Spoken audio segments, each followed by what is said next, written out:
Good morning বন্ধুসকল। আজি গৈ আছোঁ ৰাতিপুৱা শুই উঠি ভেটা চাবলৈ। মই আছোঁ তৰাণীৰ লগৰ এজনৰ ঘৰত।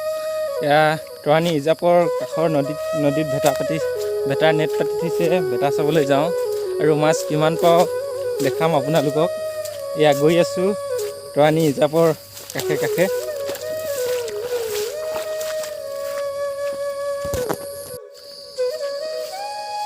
এয়া ইজাপৰ মাজৰ ৰাস্তাৰ ফালে গৈ আছোঁ ভেটা চাবৰ কাৰণে। এখন তৰাণী ৰিজাৰ্ভখন খুব এটা ধুনীয়া পৰিৱেশ। তৰাণী ৰিজাৰ্ভখন অকণমান আপোনালোকক দেখাই দিছোঁ। খুব ধুনীয়া এটা পৰিৱেশ।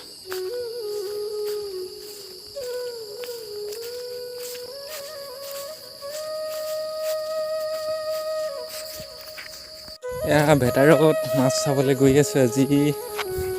ভেটাৰত মাছ পাওঁ নাপাওঁ দেখাম আপোনালোকক।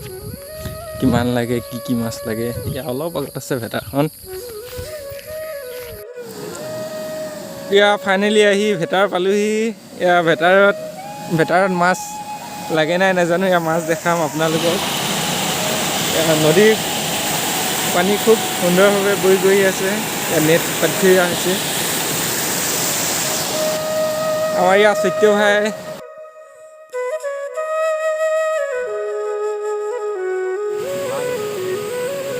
এয়া চেপাটো দাঙিছে। এয়া মাগুৰ মাছ লাগি আছে দেই ফ্ৰেণ্ডছ। মাগুৰ মাছ এটা, কাৰৈ মাছ লাগি আছে আৰু উলিয়াব দিয়া মাছ। এইটো মাগুৰ মাছ। এয়া কাৰৈ মাছ আৰু কুকুৰা লাগিলে। তামাম কুকুৰা আৰু মাছ নাই নালাগিলে।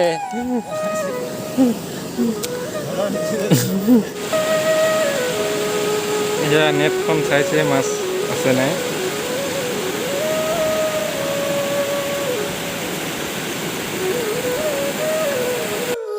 ফাইনেলি ভেটা চালোঁ আৰু মাছ অকণমান পালোঁ।